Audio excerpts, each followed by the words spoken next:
this is more than a scandal. It is the anatomy of coercive abuse. A pregnant woman is humiliated, isolated, financially cornered, and made to doubt her own reality by the man who should have protected her. But trauma does not always end in collapse. Sometimes it turns into clarity. And in this story, Charlotte's breaking point becomes the moment she starts reclaiming her voice, her identity, and her power. In front of his mistress, a billionaire made his wife kneel on the cold marble of their home. She was 8 months pregnant, and he demanded she apologize. What he did not know was that her phone was recording his every word. 47 days later, a courtroom heard that audio. 12 million people listened to it live. The judge's final decision stunned the entire country. This is more than a story of a broken heart. It is about a woman who lost everything, then rose up to ruin the man who destroyed her. What happens next is the most satisfying justice you will ever hear. You will not want to miss a single moment. I promise that what unfolds in that court will stay with you forever. If you find this story powerful, please subscribe and turn on your notifications. Tell me your thoughts in the comments. Please share this with anyone who needs to see justice served. And now our story begins. His command cut through the silent room. Get on your knees. Charlotte Weston froze inside the vast entryway of her Manhattan apartment. Her husband's voice was like ice. It was the kind of cold that burns your skin and leaves a scar forever. She was 8 months pregnant. For weeks, her ankles had been terribly swollen. A deep, constant ache shot through her lower back with every single breath. The baby had been kicking all day. It seemed anxious and upset, as if it could feel that something awful was about to happen. The foyer was a breathtaking space.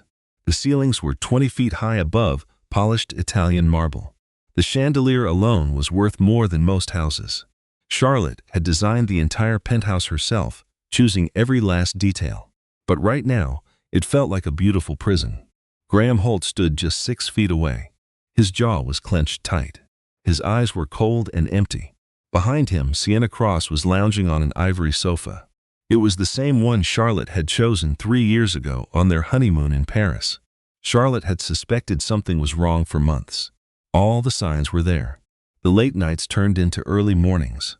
He always had a reason to cancel their anniversary plans. He always kept his phone turned face down. Sometimes she would smell a strange perfume on his shirts. But suspecting something is not the same as knowing the truth.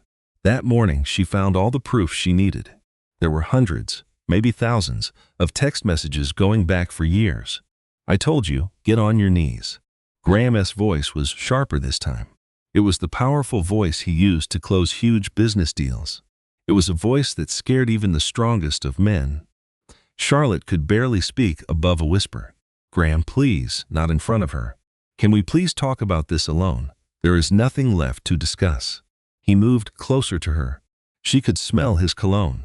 It was Armani Code, the same bottle she had bought him for their 3rd anniversary. Now, the smell made her sick to her stomach. "You called Sienna a liar. You embarrassed her at a business lunch today, in front of everyone." "I did not embarrass anyone." Charlotte's hands moved to her pregnant belly to protect her child. "I just asked her to please not touch my husband. I asked her to have a little respect for our marriage." Sienna laughed from the sofa. The sound was high and sharp, like a glass shattering on the marble. "You see, Graham?" Sienna's voice was like sweet poison. "I told you she was the jealous type. I knew she would cause a huge scene. This is just so sad.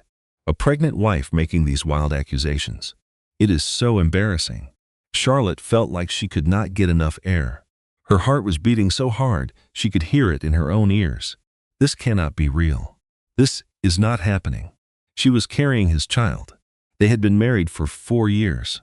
She had given up everything for him, her marketing career, her friends, all of it. He was her entire world. And this is how he chose to repay her. Graham grabbed her arm. His fingers dug cruelly into her skin. She knew his grip would leave 5 dark bruises by morning. "You are going to apologize to Sienna," he hissed. "And you will do it on your knees, like the pathetic wife you are." "Graham, I am pregnant." Charlotte's voice trembled. She hated how small and weak she sounded. "I am 8 months pregnant. I can barely even tie my own shoes. My doctor told me to be very careful." He replied, "Well, maybe next time you will think before you speak." He shoved her shoulder hard. Charlotte stumbled back. Her left knee hit the floor with a crash. A hot flash of pain shot all the way up her leg. Her right knee hit the marble with a dull thud. The baby inside her kicked hard, reacting to the shock and her fear. She put one hand on the cold, hard floor to keep her balance. It was completely unforgiving. She looked up at her husband, the man she once loved with her entire heart. He was the father of her child. He stared down at her like she was dirt on the bottom of his shoe. Sienna got up from the sofa. She walked toward them with slow, measured steps. Her red-soled heels clicked on the marble floor. The sound was like a clock ticking down to her own ruin. She wore a stunning red Valentino dress. Charlotte recognized that dress from a magazine. It must have cost $15,000. The money likely came from the joint bank account she thought they shared. "Now apologize," Graham ordered. Charlotte felt hot tears welling in her eyes, but she refused to let them fall. She would not let them see her cry. Not in front of them. Not like this. Not kneeling in her own home. "I am sorry," she whispered. The words felt like poison in her mouth. He said, "Speak louder. I want Sienna to hear every word. I am sorry that I called you a liar." Sienna just smiled. It was the cruelest, most evil look Charlotte had ever seen. There was no warmth in her eyes, only the cold, hard feeling of victory. Sienna said, stroking Graham's arm, "She can be trained, just like a small dog. Maybe there is some hope for her." They both laughed, standing above her as she kneeled, 8 months pregnant on the cold stone floor, while their child moved restlessly inside her. Her knees were in agony. Her heart felt like it was breaking into a million tiny pieces. But they did not know one thing. It was something they never could have imagined. In the pocket of her soft cashmere sweater, Charlotte's phone was on. The voice recorder was running, catching everything. A tiny red light was blinking silently inside the dark fabric. It was recording every cruel order, every mocking laugh, and every single second of her humiliation. In just 47 days, 12 million people would hear this very recording in a federal court. 12 million people would hear Graham tell her to get on her knees. 12 million would hear Sienna's cruel laugh. And 12 million people would find out what kind of monster she had married. But Charlotte did not know that yet. At that moment, she only knew about the cold floor, the pain in her back, the worried kicks of her unborn child, and their laughter echoing in the huge, empty room. Graham moved away from her. He looked pathetic on the floor. Charlotte slowly and painfully got to her feet. It was a struggle. Her balance was off, her stomach was in the way, and her knee was throbbing. Her back felt like it was on fire. But she made it to her feet. She would always find a way to get back on her feet. "I am taking Sienna out tonight," Graham said, not even glancing at her. "We have a reservation at Per Se. Do not wait up for me." Per Se. That was their special restaurant. It was where he had proposed to her. It was where they celebrated every anniversary. And now he was taking his mistress there. "The baby is due any day now," Charlotte said, but she did not know why she bothered. "The doctor said I should not be alone. What if I go into labor?" Graham did not even look back. "Then call your mother. That is her job." He and Sienna left, her arm looped through his like she was a new handbag. The front door clicked shut. The deadbolt slid into place with a sound as final as a bullet. Charlotte stood all alone in the enormous entryway. It was the same one she had designed with so much joy and naive hope for their future together. The nursery was just down the hall. She had spent 3 months designing it. The walls were a soft, happy yellow. The white crib was custom-made in Sweden. A mobile with small silver stars played a gentle lullaby. By the window was a rocking chair, where she had imagined herself feeding their baby as the sun set over Central Park. She had planned every single detail, dreaming of the happy family they would become. She thought this home would be full of laughter and love. But now she knew the truth. There was no family. There was never a real family. To him, she was just a contract, a way for him to have a child. This was all that mattered now. She moved toward the bathroom, each step a slow, agonizing effort. Pain shot from her knee, racing up her thigh and into her hip. Her back muscles were knotted and rigid. Even her baby was quiet, as if sensing the awful truth. She stared at her reflection. It was framed in $12,000 gold. Graham had demanded they have it. He claimed only the finest things were suitable for his wife. She once mistook it for love, not possession. Her face was pale, almost ghostly. Her eyes were bloodshot but held no tears. Her carefully styled hair from this morning was a wreck. She looked and felt completely shattered, but she would not allow herself to cry. She took out her phone and stopped the recorder. The file was 3 minutes and 47 seconds. This recording was the evidence she had to have. This one small file would change everything. Her hands trembled so badly she nearly let the phone fall. She felt utterly alone with no direction. The entire situation felt like a nightmare. Her mind was a chaotic whirlwind of thoughts. So she resorted to her usual coping method. It had been her solace when her father died. She had done it when she lost her first job. It was her refuge from an unbearable reality. She walked to the garage and got into her car. Graham purchased the Mercedes SUV after she became pregnant. He said it was a safe vehicle for their child. To her, it was just another beautiful prison. She sat motionless for 23 minutes. She remained in the car, concealed by the garage's darkness. The cement walls felt like they were closing in. The overhead lights buzzed with a low hum. The smell of gasoline and worn tires filled the air.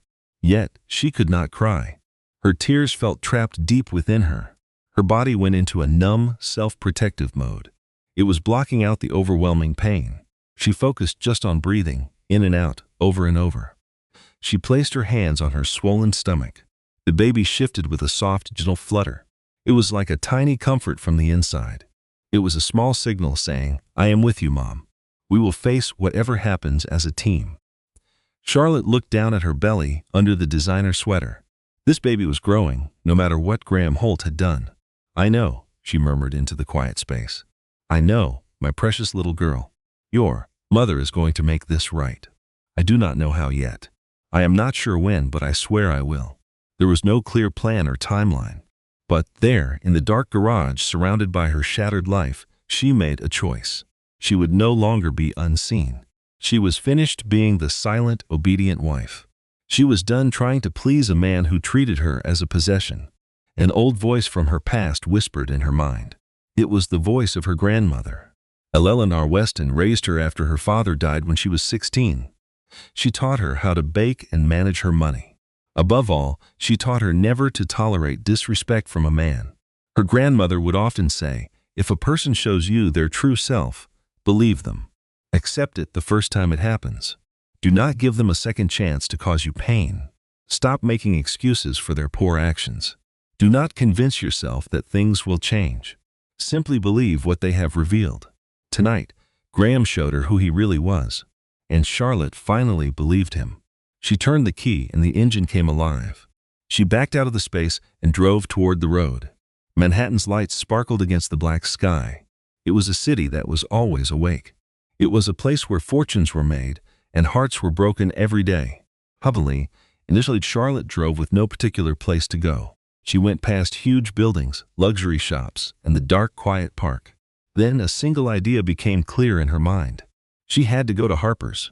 Harper was the one person who never lied to her. She always told Charlotte the truth, even when it was painful. Harper would know what to do next. Charlotte drove onto the Brooklyn Bridge with its massive cables rising above. The dark water flowed silently below. In the mirror, she watched her old life disappear. The fancy apartment, the future she planned, the falsehood she had accepted. She felt no regret for what she left. She did not look back even one time. Her entire focus was on getting away. Harper Finley answered her door at 11:47 in the evening. She wore pajamas printed with little cats. Her red hair was piled into a messy knot. She looked sleepy, but seeing Charlotte's expression woke her up fast. Harper moved aside and let her friend in without speaking. Charlotte entered the small, comfortable Brooklyn apartment. It was nothing like her own penthouse. This place was 500 square feet, not 5,000. The furniture was simple, not shipped from Italy. There were books piled on almost every surface. As a librarian, Harper's life revolved around books. The place smelled of lavender and old books. It smelled like a safe haven. It felt like a real home. Harper said, "I will get us some wine." Then she stopped, glancing at Charlotte's belly. "Oh, hold on, you cannot drink wine.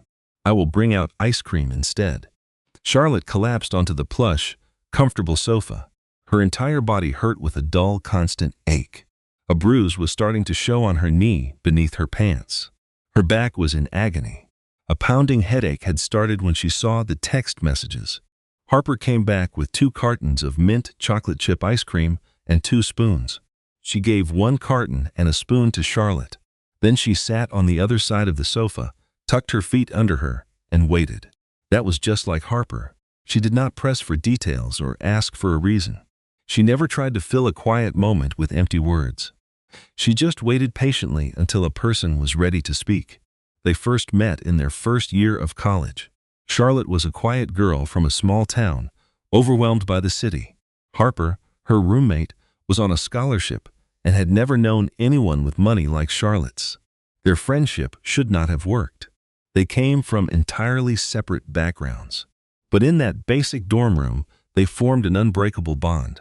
Now, 2 decades later, Harper was still the person Charlotte turned to in a crisis.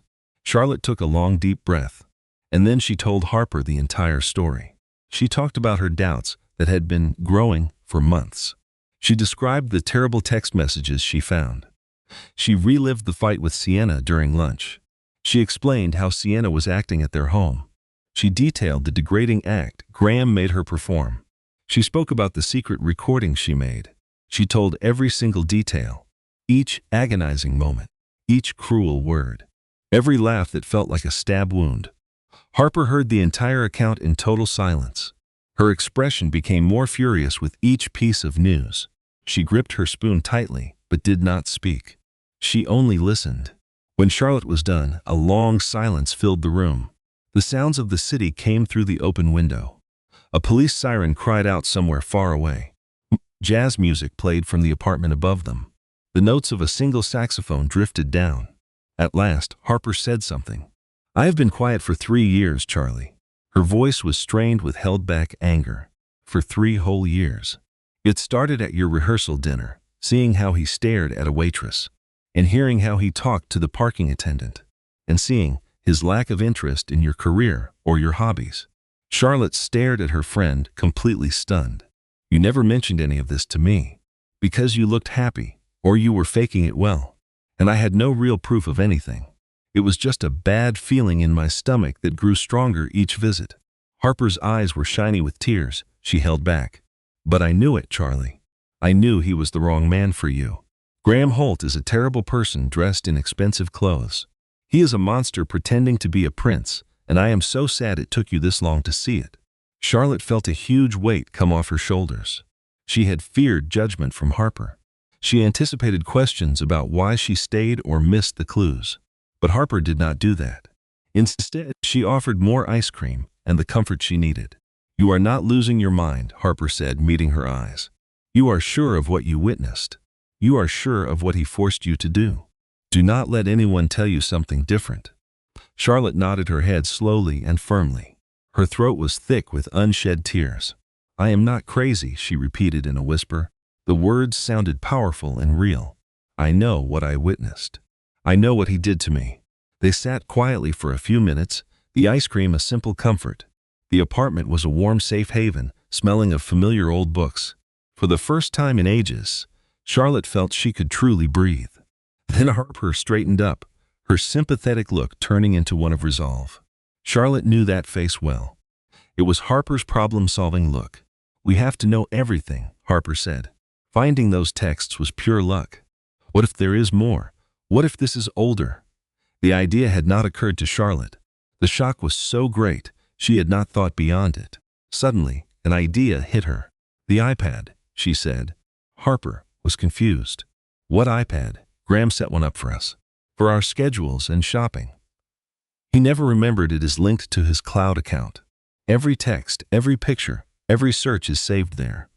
Harper was already standing. "Tell me the password." Charlotte gave a bitter laugh. "Our anniversary. August 14th. He used your anniversary to hide his affair. The arrogance is just unbelievable. They all think they are too clever to be caught." They located the iPad in Charlotte's bag. She kept it with her to check Graham's schedule, a habit that now seemed like a blessing. Her fingers shook as she entered the password. The familiar screen appeared. She tapped the message icon. A few texts appeared, then a flood of deceit poured onto the screen. There were thousands of messages, not hundreds. All from Sienna to Graham. This was not new. The text went back 2 whole years. He was with Sienna before their own wedding. "Oh no," Harper breathed, her face pale as she looked on. "Charlie, you need to see this." Charlotte read the text and her world fell apart. It was dated June 21st, just 3 weeks before her wedding day. She recalled that day with perfect clarity. She had been fitting her wedding dress, full of joy and completely unaware. Sienna's message read, "When will you finally tell her? I am tired of waiting around." Graham's reply sent a chill down her spine. "When the baby is born, I must have an heir. That gives me the name, the power, the position. After that, we can sort it out. Be patient." Charlotte stared at the words, unable to focus. Her child was just an heir to him, a piece in a game to get the Holt legacy. There was no love. He only wanted her family's influence, their position, her mother's wealth, and her father's reputation. He married her for the opportunities she provided. Graham Holt went after one of the nation's strongest families. Her father was a famous judge, a name with lasting influence. Her mother was an Ellsworth, from a family with generations of wealth. Graham saw an opening and seized it. Charlotte realized she was not his wife. She was a business arrangement, a merger disguised by a wedding ceremony. The next thing she knew, she was on the floor of Harper's bathroom. She did not remember moving or even walking to the bathroom. But she was there, on the cold tile, surrounded by the ordinary things in her friend's home. Her hands trembled. Her entire body was trembling. She had to do something to make the shaking stop. She needed control over one small thing. So, she began to organize the medicine cabinet. It was a strange response, but her hands needed a task. Her mind needed a break from her shattered life. She arranged the bottles by size. She put the labels in order: Advil, aspirin, Benadryl, melatonin. She folded towels into neat squares. She lined up cotton balls and sorted hairbands by color. She turned every toothpaste tube to face forward. The simple, mindless work began to soothe her. 20 minutes later, Harper came in and sat on the floor beside her. She stayed silent, letting Charlotte find order in the mess of her life. At last, Charlotte spoke. "He did not love me. I know, sweetie, he just used me. I know. I was such a fool, Harper." Her voice broke, but she could not cry. "I should have seen it. He treated my family name like an investment. He mentioned my father constantly to get ahead. He wanted a baby immediately, before we had a chance to be a real couple." Charlotte met her friend's gaze, her own eyes sore and dry. "I was just a transaction. A merger in a white dress." Harper squeezed her hand, a warm and steady pressure. "Now you listen," Harper said with force. "This is not your fault. He deceived you. He used you. He is a viper in an expensive suit, and vipers are masters of disguise. That is their trick." She gripped Charlotte's hand even tighter. "You could not see it because he never wanted you to. He wore a perfect disguise for years. He dropped it only when he thought you had no escape. That does not mean you are a fool. It means he is an expert manipulator." Charlotte nodded, understanding. The logic was clear, but the pain remained. "Where do I go from here?" she asked in a lost whisper. "What is the first step?" Harper's gentle expression hardened with determination. "The first thing we do," Harper began, "is save every last one of those messages from the iPad. Take a picture of every screen. Save it to the cloud. Send it all to me. Make physical copies and put them somewhere safe." Charlotte nodded. "Then, we get you the toughest divorce lawyer in town. A lawyer who is not afraid of powerful men. One who knows how to play rough." "Graham's lawyers are the best," Charlotte said, feeling helpless. "They're on his payroll or they are scared of him. Then we find a stranger, an underdog, someone who wants a fight and has everything to gain." Charlotte considered this.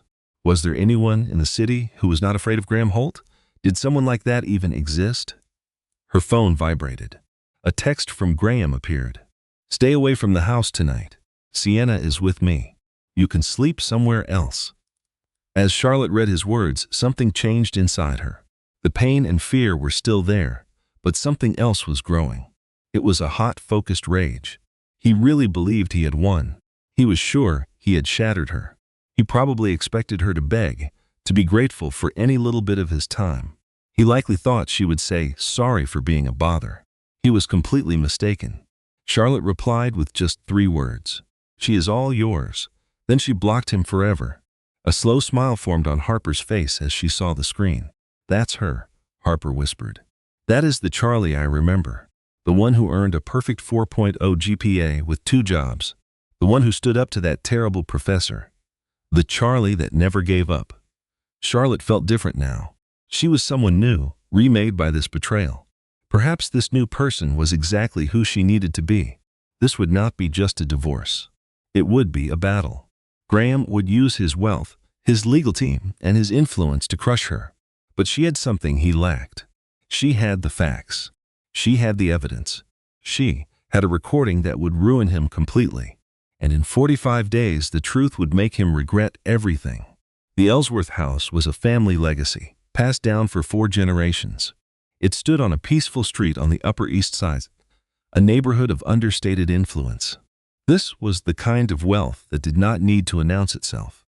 For Margot Ellsworth Weston, that house was everything. Charlotte's mother was born in an upstairs room and married her father in the backyard. She raised her children there. She grieved for her husband in the parlor and found the will to continue.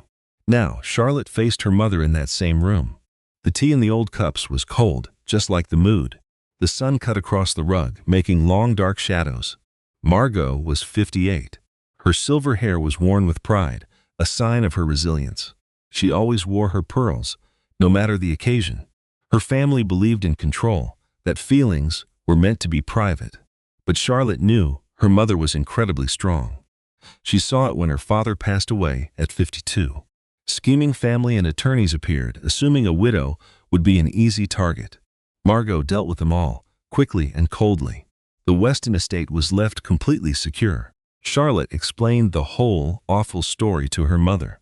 She told her about the affair, the cruel comments, the recording, and her own humiliation. She relived every painful detail in the home where she was taught about love. Margot heard the terrible story without showing any emotion. Only her tight hold on her teacup betrayed her feelings. After Charlotte was done, the room was completely still. An old clock marked the passing moments. Then her mother spoke, shattering the silence. "I looked into Graham's background before you were engaged." All the color vanished from Charlotte's face, and her hands felt like ice. It felt as if her heart had stopped beating. "What did you say?" she whispered, her voice barely audible. Her mother's blue eyes, just like her own, locked with hers. Charlotte used to love their resemblance. Now she wondered if she possessed any of her mother's instincts. "I paid an investigator to research him," Margot went on. Her voice was even, but filled with a deep sense of regret. It was the helpless grief of someone who foresaw a disaster but was powerless to stop it. "For 3 whole months, I investigated every corner of his life," her mother admitted. "His job, his past relationships, everything." "Then why did you say nothing?" Charlotte's voice was full of hurt. "If you suspected something, because I had no real proof." For the first time, Margot's voice trembled. "I found strange patterns. Women who suddenly quit his company. Secret payments and agreements to stay quiet. It all felt wrong, but I could not prove a thing. It was not enough to warn a woman in love that her fiancé was a danger." Charlotte looked at her mother, the woman meant to protect her, the one who was always right, the one who let her marry a man she had her own doubts about. "You knew he was a risk," Charlotte said, her voice hollow. "You knew and you stayed quiet." "But you were so incredibly happy," Margot replied. A single tear rolled down her face. She quickly brushed it away, angry with herself for the lapse in control. "You were completely in love. You were absolutely radiant when you first met him. I had not seen that kind of joy in you since before your dad passed away." Her voice was heavy with emotion. "I had suspicions, not facts. I told myself it was just a mother being overprotective. I thought I was imagining things." A scream was rising in Charlotte's throat. She felt betrayed by her husband, and now by her mother too. Underneath the rage was just a profound, bone-deep tiredness. "We cannot change the past," Charlotte finally said. "We need to focus on what to do now." Margot agreed with a nod. She took a business card from her purse. It was printed on thick, expensive, cream-colored paper. "His name is Bennett Shaw," Margot said, pushing the card toward her. He is the top divorce lawyer on the East Coast, maybe the best in the nation. He has won 3 of the biggest cases in the last 10 years. He specializes in going after very powerful men with endless money. Charlotte picked up the card. The name was raised in gold lettering. He has never lost a case, her mother added. Do you think Graham knows who he is? Probably not. Bennett keeps a low profile. You will not see him in commercials or at society events. People go to him when they are facing a battle that seems impossible to win. Charlotte studied her mother's face, seeing the tiny stress lines she tried to conceal. You have been planning for this, Charlotte observed. It was a statement, not a question. I have been ready, Margot corrected gently. That is different. I prayed this day would never come. I truly hoped my worries about Graham were all in my head. Your happiness is the only thing I have ever wanted. She took a breath, but I held on to his card just in case. It is what a mother does. You hope for the best, but you get ready for the worst. 3 days later, Charlotte was sitting in Bennett Shaw's office. It was on the 34th floor, with a view of Central Park. The walls displayed his many victories. Framed newspaper articles announced major legal wins for the people he represented. Bennett was 45 years old, with salt and pepper hair and a face that revealed nothing. His intelligent eyes missed no detail. His suit was simple, yet expensive. He gave off an impression of complete competence, confidence, and powerful determination.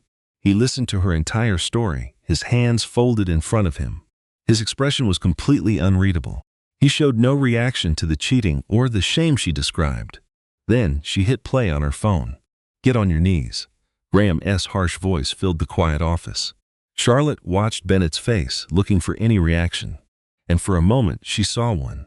A tiny flash of something in his eyes. A muscle in his jaw tightened. The recording finished with her own defeated words, I am sorry for accusing you of lying. Her trembling voice faded into silence. Bennett remained still for a moment before he finally spoke. His voice was measured. Mrs. Holt, Weston. Charlotte cut in sharply. I am using my own name now. I am done with his. Bennett gave a single nod, a look of clear admiration on his face. Weston. He continued, what your husband did is emotional abuse and coercion. Since you are pregnant, it is also endangerment. We can use that recording in court. The state of New York has very strong laws that apply to situations like yours. And the text messages? Charlotte asked. The ones that show he planned everything? Those prove this was all planned in advance, Bennett answered. This was not a mistake or a moment of weakness. Graham Holt intended to use you from the very beginning. The wedding, the baby, it was all part of his scheme. The words were true, but hearing it said so plainly made the reality hit her hard. So what is our next step? She asked. Bennett leaned in, his gaze fixed on her. We are not just filing for divorce, miss. We are going to let the world know what kind of man he is. We will bring every lie, every plot, and every victim into the light. The world will finally see the real Graham Holt. After that, his wealth and influence will mean nothing. The tight knot of terror in Charlotte's stomach began to unwind. For the first time in months, it felt like she could actually breathe. A tiny flicker of hope ignited inside her. But he will fight back, right? She asked. He is rich and well-connected. He knows people in politics, in the legal world, and in the media. He certainly does, Bennett confirmed. And he will use every one of them to ruin you. He will go after your character, your sanity, and your ability to be a mother. He will spend a fortune to spread lies about you. Bennett paused, then a quick, self-assured smile appeared. But his connections can only do so much. The truth is our greatest asset.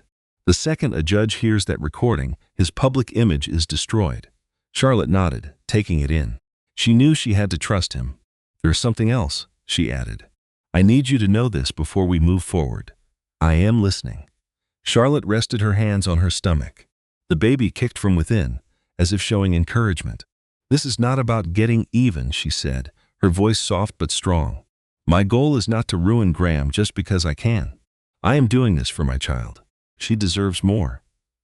She wanted her little girl to know that her mother would not be owned. She wanted a world where women stand up for themselves. She looked Bennett right in the eye. My daughter needs to learn that nobody gets to be above the law. She needs to know that the truth is important and that justice is possible. She concluded, everyone has to answer for their actions. Bennett was silent for a few seconds. For the first time, she saw a real feeling in his expression. This is exactly the type of fight I live for, he finally said. Let us begin. For the next 3 hours, they examined every aspect of her marriage to Graham. They talked about the affair, the tablet messages, and the recording. They looked at her finances and the premarital contract he demanded she sign. She now realized it was just to protect his own money. When Charlotte left his office, her mind was racing. But for the first time in a long time, she felt a tiny bit of hope. She walked out onto Fifth Avenue, and the pulse of the city surrounded her. The world had no idea about the small battle she had just won. Taxis honked, visitors snapped pictures, and business people rushed by, glued to their phones. The city just went on with its business. Life continued. High above the streets in the apartment that had been her cage, Graham Holt had no idea of the trouble heading his way. Charlotte looked at her phone and saw a message from Harper. The message asked, "So, what happened?" A genuine smile appeared on Charlotte's face, the first one in days.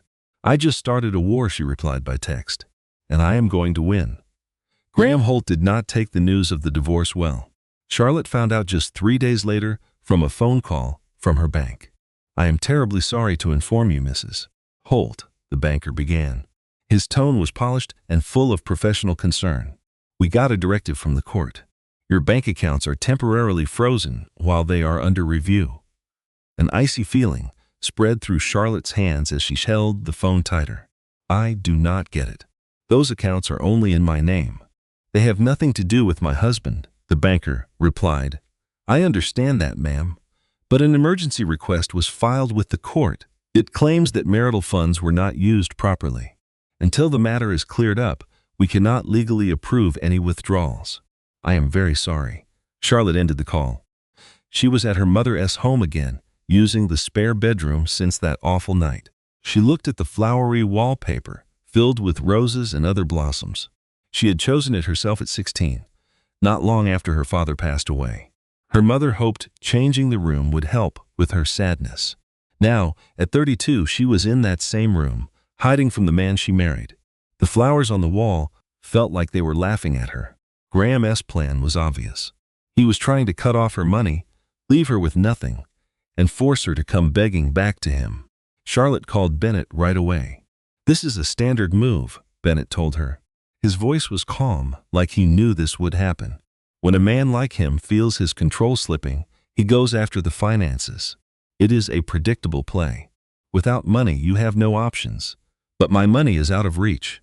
My baby is coming in 3 weeks. I have appointments and bills to pay. I cannot even buy food." Bennett responded, "Your mother has already arranged a trust. I confirmed it with her lawyer this morning. You will get the money in 24 hours. Graham's lawyers can try whatever they want. They can file papers and make idle threats, but they cannot touch assets outside the marriage. The Ellsworth Trust existed long before you said your vows." Charlotte breathed out slowly, feeling the tightness in her chest relax. "He is never going to give up, is he?" she asked. "He will just find new ways to make me suffer. He will always try to catch me off guard." "Yes," Bennett said with honesty. She was starting to like that he never softened the truth. That is his method. He plays dirty because that is all he knows. But you need to remember this. He paused, his voice getting stronger. "I need you to grasp this. Every action he takes, every cruel little plan, every time he tries to scare you, it all becomes evidence for us. It demonstrates his true nature to the court. Let him dig his own hole. Let him show everyone he is the kind of person who would crush his pregnant wife. We will be right there to help push him in." That afternoon, Graham's public relations team released an official statement.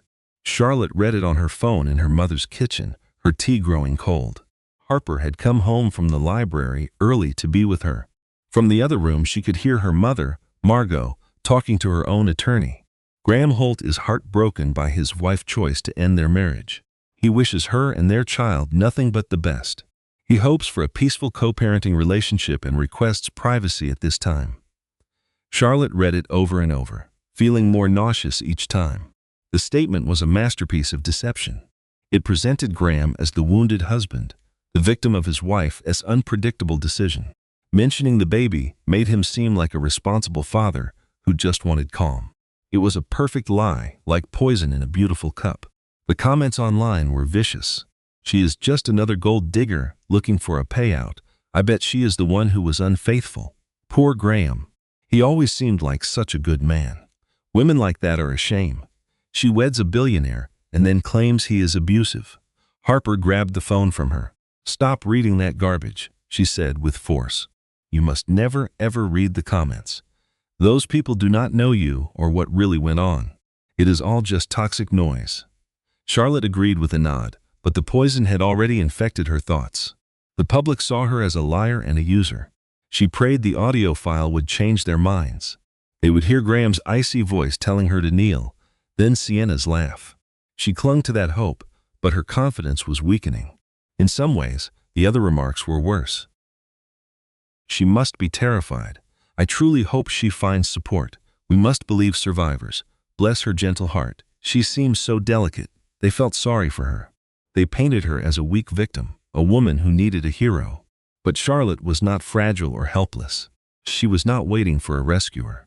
She was a woman who had been knocked down, but was getting back up. She was a woman fighting for her own life, a woman who would never get on her knees again. But nobody seemed interested in that side of the story. They preferred either the crying victim or the greedy monster. There was no room for anything else. Late that night, close to 2 in the morning, Harper discovered Charlotte in the kitchen. Flour was dusted on the counters, and the warm scent of apples and cinnamon was in the air. Charlotte was rolling dough for a pie with a vacant, robotic look on her face. "Why are you still awake?" Harper asked, her voice heavy with sleep. "I am baking my grandmother's apple pie," Charlotte answered, her voice empty and far away. "It is the only thing that makes any sense to me." Harper took a seat at the kitchen island. She observed her friend working, slicing apples, and adding spices just like her grandma Eleanor had shown her. "You know, you do not have to be strong all the time," Harper said gently. Charlotte's hands paused.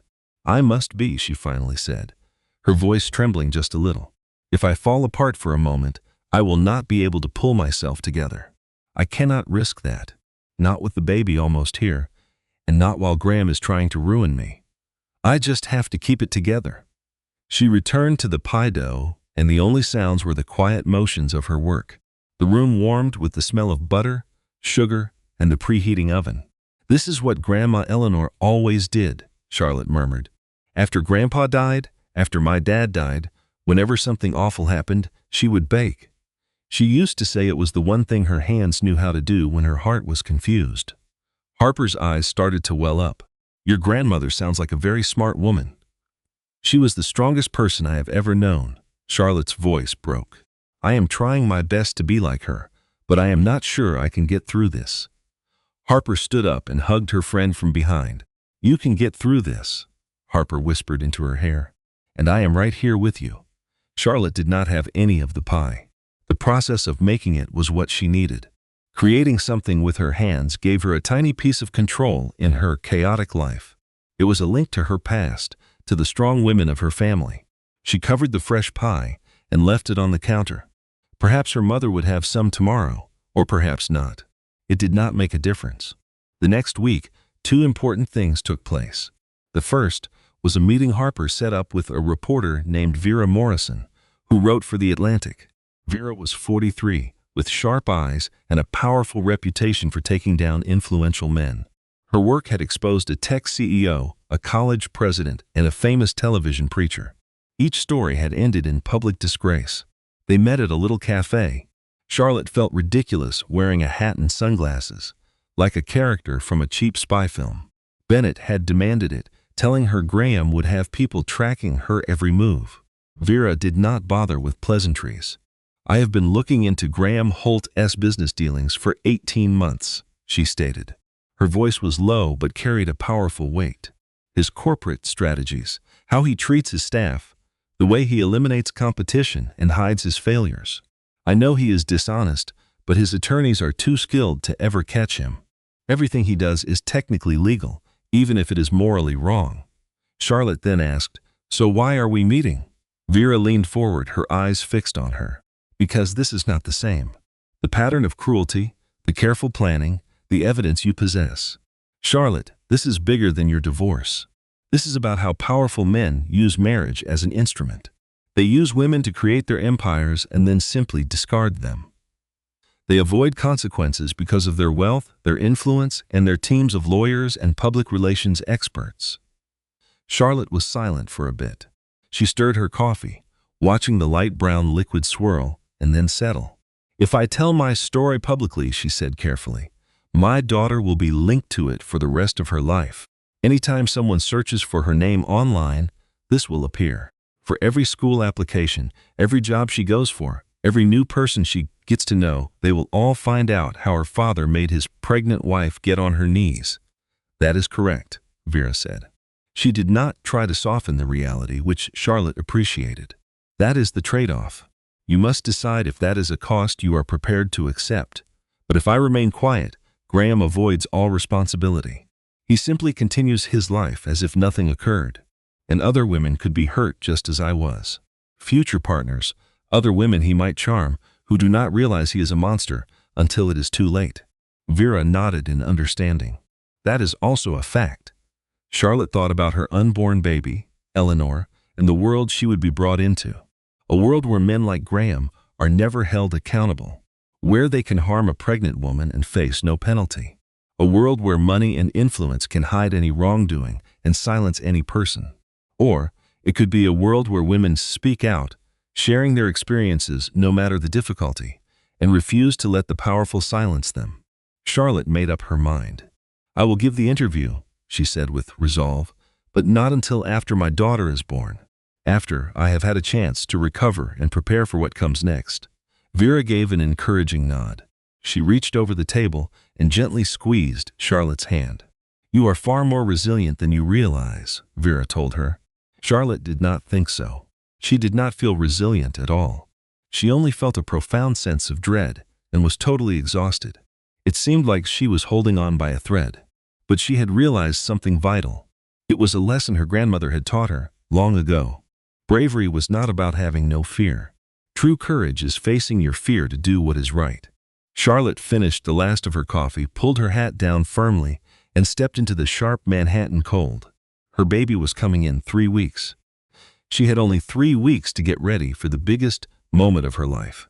She felt as prepared as she could be. But then, her water broke at the worst possible second. Charlotte was at a charity event, the Hartwell Foundation's yearly gala for children's reading programs. The party was held in a stunning ballroom at the Pierre Hotel. Crystal chandeliers glittered above perfect white tablecloths, surrounded by women in expensive dresses and men in tuxedos. It was a place where huge sums of money were donated while everyone acted like a saint. Charlotte made herself go for one single reason. Graham would be there. She needed to prove to him that she was not in hiding, felt no shame, and that his efforts to crush her spirit had not worked. Her goal was to enter that ballroom with her chin up, showing him she was no longer his victim.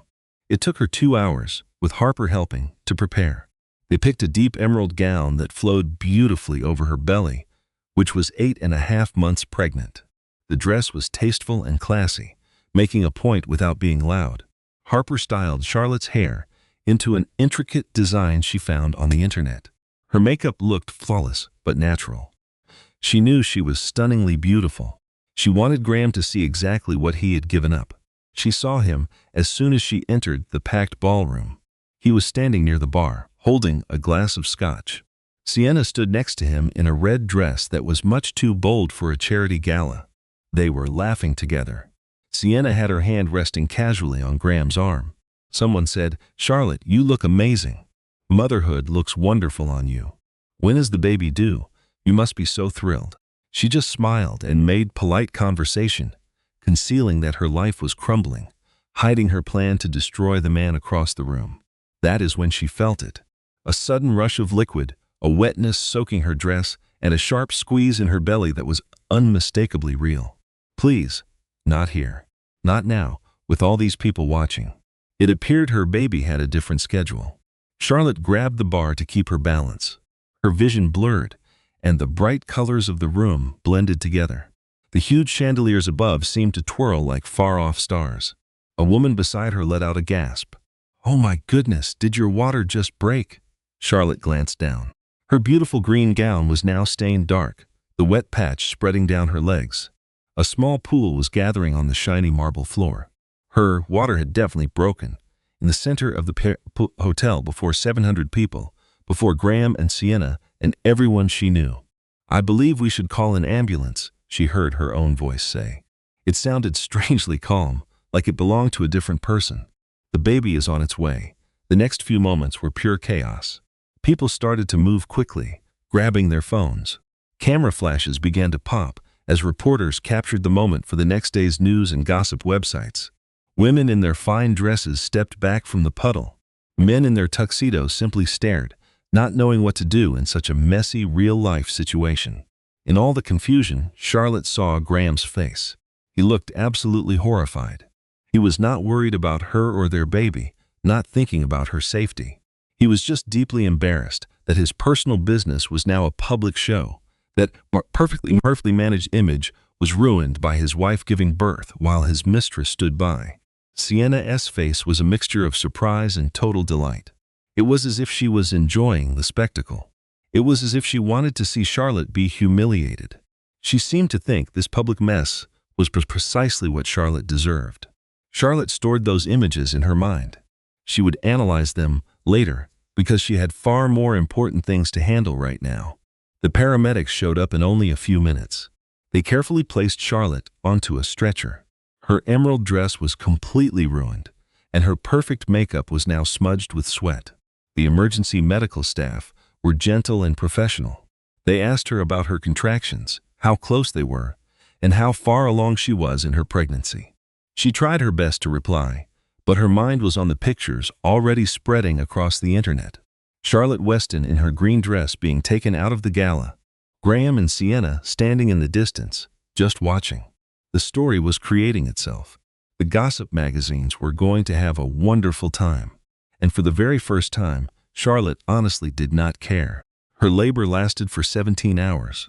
17 terrible hours of pain and pressure, a feeling as if her body was being ripped apart from within. For 17 hours, she squeezed her mother's hand until her knuckles turned white. For 17 hours, Harper guided her breathing, gently wiped her forehead with a cool cloth, and reminded her how incredible she was. She was so powerful. The end was near.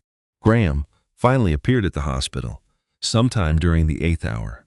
Charlotte heard the whole story later from the security guard Bennett had arranged. Graham had apparently marched onto the maternity floor like he owned it, which he almost did. The Holt family had funded the wing's new equipment 5 years earlier. A brass plate with their name was fixed to the wall near the entrance. "That is my wife in there," Graham had shouted at the nurses, "and that is my child. I have a right to be in that room." But the guard, a former Marine named Marcus, was not moved. "Sir, Mrs. Weston left clear orders for no visitors. Your name is not on the list of approved people. Do you even know who I am? I will get you fired. I will make sure this entire hospital loses its funding." Marcus's reply was calm, almost cheerful. "You can certainly try that, sir. But for now, you must leave this floor. If you refuse to leave on your own, I will have to contact the police, and the media will get an even juicier story." Graham supposedly left in a fury, his face flushed with anger. Charlotte wished she could have seen it. But she was busy with something much more important. At 4:27 in the morning, after 17 hours of difficult labor, Eleanor Charlotte Weston was born. She weighed 7 pounds and 2 ounces. She had a full head of dark hair, 10 small fingers, 10 small toes, a tiny mouth, and eyes that would likely become blue like Charlotte's. Dr. Patricia Brennan carefully laid the newborn on Charlotte's chest. The baby felt so light, so precious, and so absolutely perfect. "She is beautiful," Dr. Brennan whispered. "You did a fantastic job, Charlotte. You were so incredibly strong." Charlotte looked down at her daughter, this tiny human who had been developing inside her for 9 months. This little girl had been with her through everything. Eleanor was present for it all, growing and waiting, and now she was finally in her mother's arms. "Eleanor," Charlotte whispered softly, "for my grandmother. We'll call you Ellie." The baby's eyes slowly opened. They were the dark, deep blue of a newborn, a shade that would change later. But Charlotte already saw a quality in them, a look that was strong and determined. She saw a personality that would not be crushed or made to feel small. "You will know your value from the day you are born," Charlotte whispered to her new daughter. Tears started to stream down her face, the first she had let herself cry since that awful night. No man will ever make you feel insignificant. No one will ever make you say sorry for who you are. I promise you that, Eleanor. The baby made a gentle sound, not a cry, but a noise of comfort. Charlotte hugged her daughter, taking in that wonderful baby smell, and felt whole for the first time in a very long time. A nurse entered the room hours later holding some documents. Charlotte had managed to get some sleep. Eleanor was resting in a small bed next to her. Harper was asleep in a chair near the window. Margot had gone home to take a shower, promising to come back with better food. "We have to complete the birth certificate," the nurse said quietly. "I hate to wake you, but we need to file these forms soon." Charlotte accepted the clipboard and looked over the document. It asked for the typical details for a new baby, such as the mother's name and then the father's name. Charlotte looked at the blank space where Graham Holt's name was supposed to go. The law would likely demand it. She thought of the affair, the cruel text messages, and his entire scheme to use her.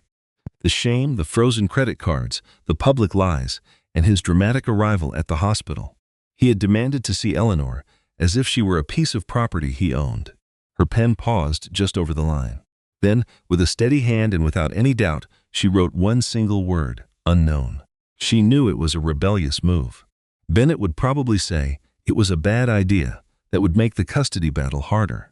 Graham's attorneys would definitely use it to attack her. But in every way that truly counted, it was the honest truth. Graham was not a real father. He never even wanted to be one. He did not want a daughter. He wanted an heir to carry on the Holt family name. He wanted a signature on legal papers, not a child to raise and cherish. Eleanor deserved a father who truly wanted her, or she was better off having no father at all. Charlotte passed the form back to the nurse. The nurse's eyes widened when she read it, but she said nothing. She simply nodded and left the room. The official document was filed the very next day. A copy was immediately sent to Graham's lawyers. Bennett later described the reaction as an explosion. "He is now demanding a DNA test," Bennett told her over the phone. Charlotte was in her hospital bed, cradling Eleanor. "He is threatening to sue you for slander and for keeping him from his child." It is the classic tantrum of a man who is not used to being told no. Charlotte looked at her daughter's tiny, perfect face. "Let him do his worst," Charlotte said. Her voice was calm and resolute. "He can make all the demands he wants. He can use every dirty trick his lawyers know. I am no longer afraid of him," and she knew it was true. Looking at Eleanor, Charlotte realized something important. She was not in this fight alone. She would never be alone again. She had this small person who depended on her, trusted her, and needed her strength. She had her own mother, who had been waiting for this moment for so long. She had Harper, who had left everything to come to her side. And she had Bennett, a lawyer who had never lost. All Graham had was his money. He had his connections and his powerful friends. But what Charlotte had was far more precious. She had the truth on her side. She had real love. She had a daughter who was worth fighting for, and her battle was only beginning. 6 weeks after Eleanor was born, Charlotte got a call from an unfamiliar number. She was in her mother's sunlit room, feeding her baby. Eleanor was growing bigger and more aware each day. She had even started to smile, real smiles that brightened her whole face and filled Charlotte's heart with joy. The caller ID was unknown. She would usually let it go, but something made her pick it up. "Weston, my name is Deacon Holt." Charlotte nearly fumbled the phone. Deacon Holt was Graham's father, the man who had built the entire Holt empire himself. He had made a vast fortune and raised a horrible son. Charlotte had only met him on 4 occasions. He always looked at her as if she were just another expensive possession in his home. "Holt," she said, choosing her words with care. "I must say, I am surprised to hear from you. I have no doubt that you are." His voice was thin and frail, but she could still feel the force of will behind it. It was the same force that had built a corporate empire and destroyed all of his competitors. I need to meet with you, in private. There are things you should know. Charlotte's thoughts were racing. This had to be some kind of setup. Deacon was clearly trying to help his son Graham. It was just one more of their cruel mind games. Why would I ever put my trust in you? She asked. You should not, he replied, and she could hear a hint of approval in his voice. You should never trust anyone associated with my son. But the information that I possess can help you. And from what I understand, you need all the help you can get. Charlotte weighed her options. Her instincts told her this was a very bad idea and that she needed to phone Bennett. But a sound in Deacon's voice gave her pause. It sounded like regret, like a man finally seeing his own life with clear eyes. Where? She finally said. There is a little diner in Queens, Margie's on Roosevelt Avenue. It opened back in 1953. Nobody will know who we are there. I will see you on Thursday at 2 o'clock. 2 days later, Charlotte entered Margie's diner. It was exactly what she had pictured. The diner had cracked vinyl booths and a counter worn smooth with age. Deacon Holt sat in a booth at the very back. He seemed smaller and significantly older than she recalled. He leaned on a cane, and his hands trembled as he lifted his cup. But his sharp blue eyes were the same as Graham's, holding that same icy stare. It was like seeing the man Graham would become in 30 years. That is, if he was lucky enough to live that long. Charlotte sat down across from him. A waitress came over, filled her mug with coffee without a word, and walked away. Thank you for agreeing to meet me, Deacon began. Thank you for asking, Charlotte answered, her tone chilly. Now, can you tell me why I am here? Deacon took a long moment. He clutched his cup with shaky, spotted hands, as if trying to absorb its warmth. He gazed out the window at the busy street, at all the regular people just living their lives. It was a world that seemed so far removed from his own. My son has disgraced our family, he said at last. For what must be decades, I was aware of the affairs and the secret payments. I noticed the women who just vanished from his life. The warning signs were always there for anyone who wanted to see them. Charlotte felt a chill run down her spine. How many women were there? She asked. I stopped counting after the first dozen. Deacon's voice was empty, as if he were discussing business losses, not human beings. I convinced myself it was none of my concern. Graham's private life was his own affair. As long as the company was profitable and the Holt name was respected, I chose to ignore it. But that changed when I saw the video. Deacon finally looked up and met Charlotte's gaze. For the very first time, she saw a spark of humanity there. It was a look that was very close to shame. I saw my own son force a pregnant woman to get on her knees. I heard him tell her to apologize using that specific tone. It was the same tone I taught him to use in business negotiations, during hostile takeovers, when he was destroying his rivals. He paused, tightening his jaw. And then I understood that I taught him to treat everyone that way. I showed him that power was the only thing that mattered. I taught him that money could solve any problem and that the rules did not apply to us. I made him believe that kindness was a weakness. Charlotte simply stared at the old man. The rage she had anticipated did not arrive. Instead, she felt a strange and sad sense of understanding. Why are you telling me all of this? She asked him. Deacon took out a small black flash drive from his coat pocket. He slid it over the table toward her.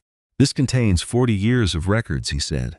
Every woman Graham ever hurt, every secret payment, every non-disclosure agreement is on this drive. You will find names, dates, and dollar amounts.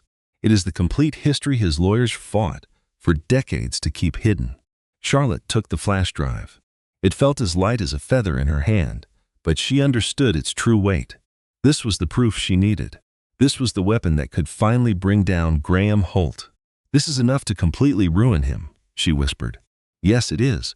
So why would you betray your own son? Deacon remained silent for a very long time. When he spoke again, his voice was cracked and raw with emotion. Because I am the one who created him, he admitted. I am the one who failed him. I taught him to believe that power was everything. I made him believe that money could get him anything he ever wanted. I taught him that men like us were above the law. I am the person who created this monster. He stopped for a moment, swallowing hard. The very least I can do now is help you to stop him. Charlotte studied the old man's face. She was searching for a lie, for some hidden agenda. She was still waiting for the trap to be sprung. But all she found was deep exhaustion, a look of grief, and something more. It was the last desperate act of a dying man trying to do one single good thing before his time was up. "There is one more thing," Deacon said. "I am also prepared to testify in court. I will tell them everything I know about my son. I will describe the patterns, the victims, and every single cover-up that I chose to ignore." Charlotte felt a monumental shift inside her. This was the missing piece. This was how she could finally win this fight. Graham could try to paint her as a scorned wife looking for a bigger settlement. He could call her a liar, but he could not deny the testimony of his own father. That is the kind of evidence that no one in the world can ignore. "How can I be sure you will go through with it?" Charlotte asked him. "Your loyalty to your family could come back at the last minute. Your lawyers could claim you were not of sound mind or that I somehow manipulated you." Deacon gave her a weak smile. It was the weary, defeated smile of a man with nothing more to lose. "Because I am dying," he said plainly. "I have stage 4 pancreatic cancer. My doctors have given me 6 months, maybe even less. They said it is far too late for any kind of surgery." Charlotte was stunned into silence. "I will not face the end of my life without at least trying to repair some of this damage," Deacon went on. "I cannot take back what Graham has done.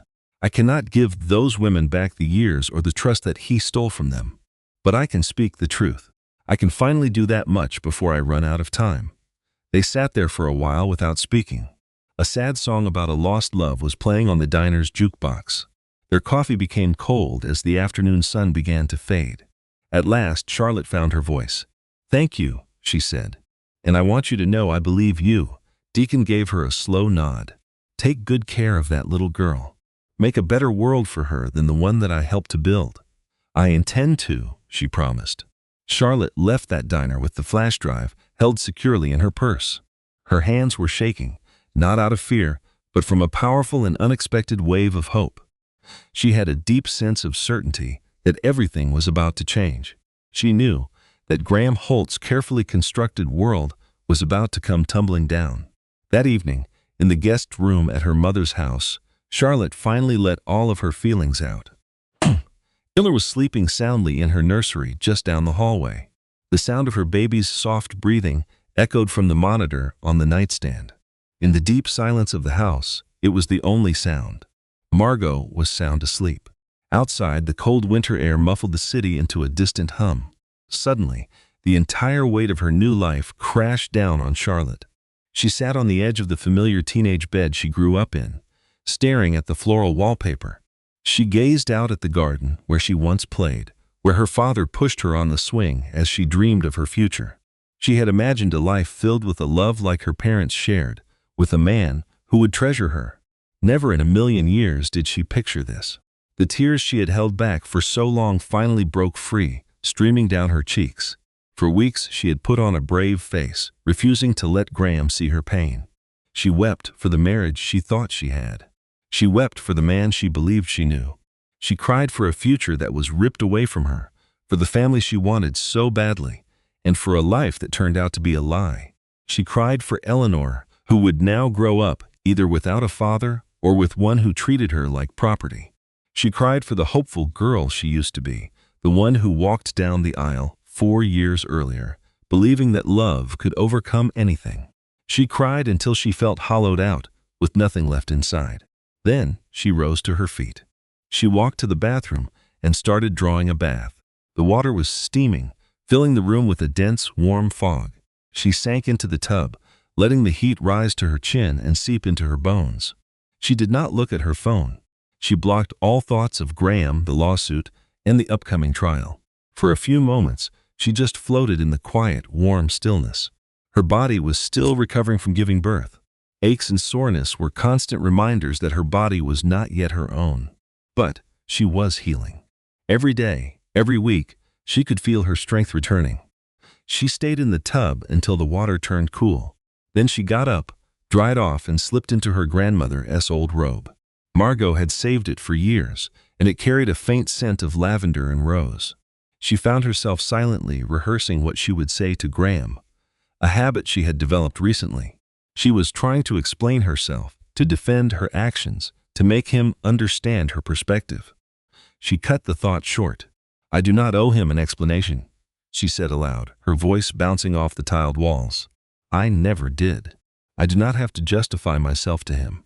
I do not need him to understand. I just have to survive this. And once I survive it, I have to win." Her phone vibrated on the nightstand. She almost ignored it, but a strong feeling urged her to look. It was a message from Bennett. "We got Judge Ruth Peaton. They call her the Equalizer." Charlotte just stared at the words. She knew that name. One involved in the legal system knew that name. Ruth Peaton was a true legend. As a federal judge, she had overseen some of the most significant cases of the last 2 decades. She was known for holding powerful men accountable for their deeds. She saw straight through the tactics of expensive lawyers and their complex legal maneuvers. She delivered justice when others could not. She had put chief executive officers behind bars. She had taken down huge corporations that behaved as if they were untouchable. She empowered people who had been silenced. And now, she was assigned to Charlotte's case. A smile spread across Charlotte's face.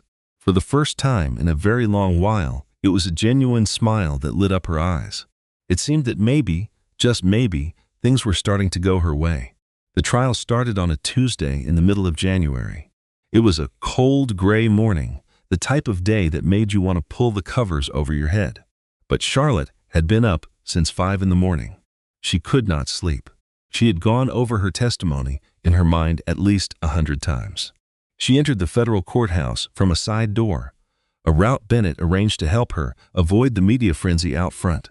Dozens of news trucks were already lined up. Reporters shivered in the cold, desperate for a piece of the story. But even the back entrance had cameras waiting. Photographers called out her name. Microphones were pointed at her face. Questions were shouted at her. Charlotte, what is it like to sue your husband? Is it true that Graham's father will testify against him? What do you want to say to other women in your position?" Charlotte kept her gaze lowered and just walked straight ahead. She let her security detail make a path for her. All she had to do was take one step after another. That was her only focus. The courtroom was not as large as she had imagined. The walls were covered in dark, intimidating wood panels. The harsh fluorescent lights overhead made everyone appear pale. The wooden benches were quickly filling with journalists, onlookers, and people who had waited hours to get a seat. Graham was already seated at the defendant's table with 3 lawyers in identical gray suits.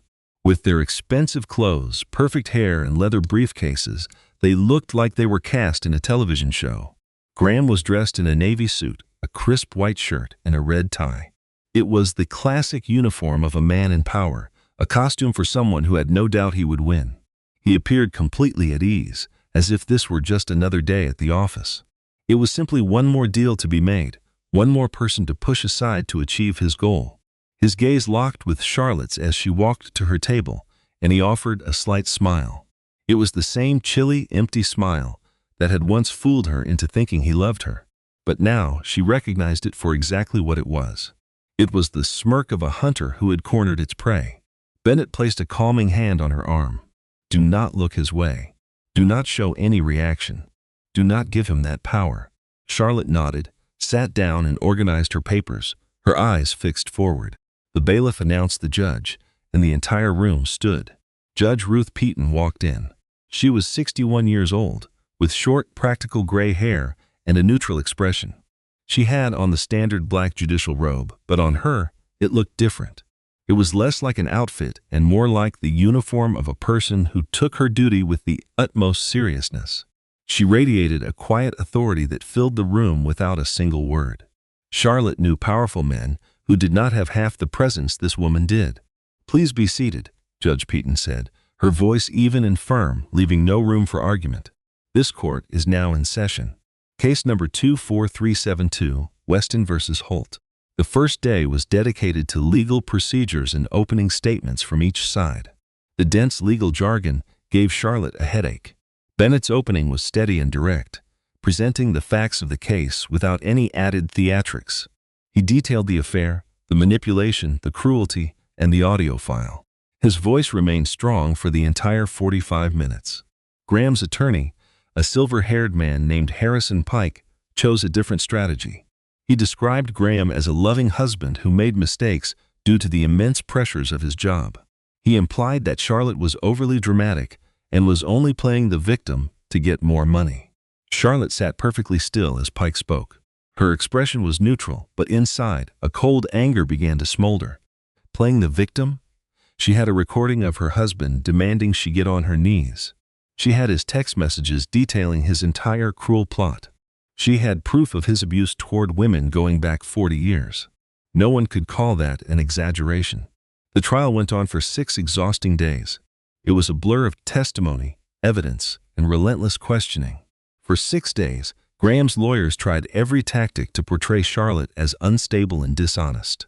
Charlotte took the witness stand on the 3rd day. She was questioned for 4 hours. Bennett carefully guided her, helping her share her story with clarity. She talked about their first dates, their wedding, the happy years at the beginning, and the warning signs she had brushed aside, all leading to that awful night. Charlotte remembered every single detail, every word spoken, and every emotion she had experienced. She spoke in a calm, matter-of-fact tone, letting the truth stand on its own. She did not shed a single tear. All her tears had been spent. Her job now was just to tell the truth. Then Bennett played the recording, and a deep silence fell upon the courtroom. The reporters stopped writing. Even Graham's own lawyers ceased their quiet chatter. "Get on your knees." Graham's voice echoed through the room. It was cold, commanding, and filled with cruelty. It was the voice of a man who demanded total obedience. It was the voice of a man who had likely never been told no. Charlotte looked at the faces in the room.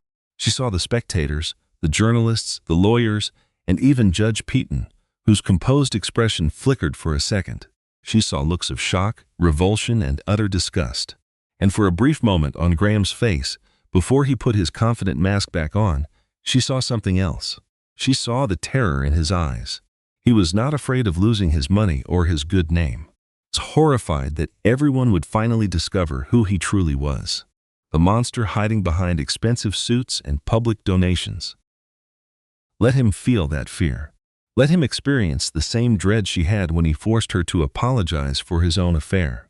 The recording finished. Charlotte Cespain's apology for his lie faded out. Judge Peaton then spoke. Her voice was steady, but a controlled fury simmered just below the surface. "The court will take a 15-minute break."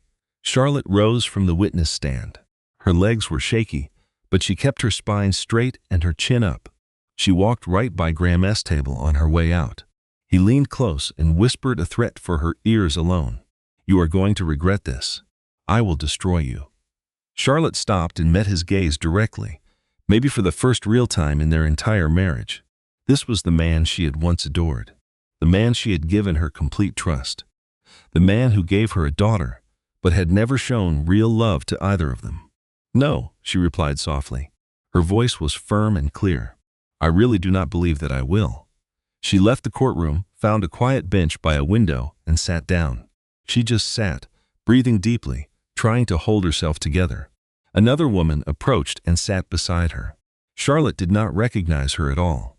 She appeared to be in her late 50s or early 60s, with kind eyes and gray hair pulled back. Her coat was simple and practical.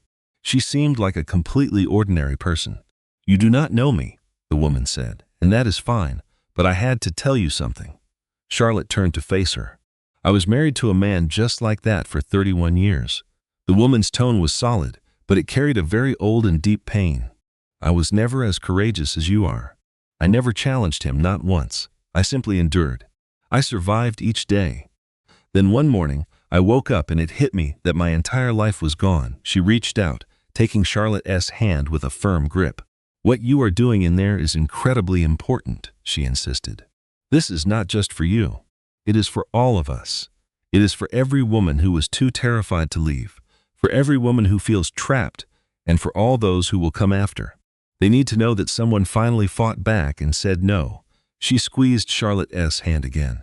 Then she stood, nodded slightly, and walked off. Charlotte would never see that woman again, but she would always remember what she said. That brief exchange with a stranger showed her this fight was much bigger than her own life. She took a long breath, dried her eyes, and walked back into the courtroom.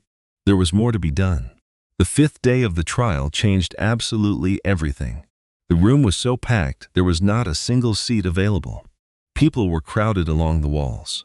Outside, the gathering became so big that police were needed to manage the situation.